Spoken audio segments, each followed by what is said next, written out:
Mechi ya Manchester City dhidi ya Atletico Madrid imekamilika muda si mrefu na Manchester City wameondoka na ushindi wa goli 3-1. Binafsi kama ningepewa dhamana ya kutoa tuzo ya man of the match, kwangu mimi basi ningempa Semenyo. Semenyo alikuwa na kiwango kizuri sana, na kwenye ule upande wa pembeni kule pengine asingekuwa na work rate kubwa, Manchester City goli zile mbili wangezisikiliza kwa bomba. Kwenye hii game Manchester City alikuwa anacheza na back 3 akiwa anao mpira, lakini akiwa hana mpira alikuwa anacheza na back 4. Ilikuwa inawapa faida kwa kiasi fulani, kwa sababu kwa muda ambao Manchester City anacheza na back 3 wachezaji wengi wanajaana pale katikati, na hivyo kuwaondolea utulivu Atletico Madrid kucheza mpira wa pasi na mpira ambao uko comfortable zaidi. Kuna kitu ambacho nimekinotice kutoka kwa timu nyingi za Premier League kwenye hizi game ambazo wamecheza za pre-season.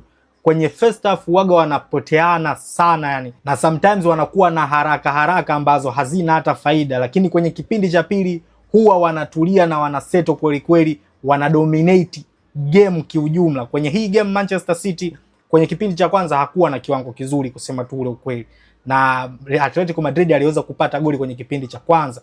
Walivyorudi kwenye kipindi cha pili, hapo ndio total dominance ya Manchester City ikaanzia hapo. Wanakwenda kushambulia vizuri, lakini pia wanakuja kuzuia vizuri. Kwenye hii game naweza nikampa 100% Enzo Maresca. Alikuwa na mechi nzuri sana, hasa kwenye kipindi cha pili.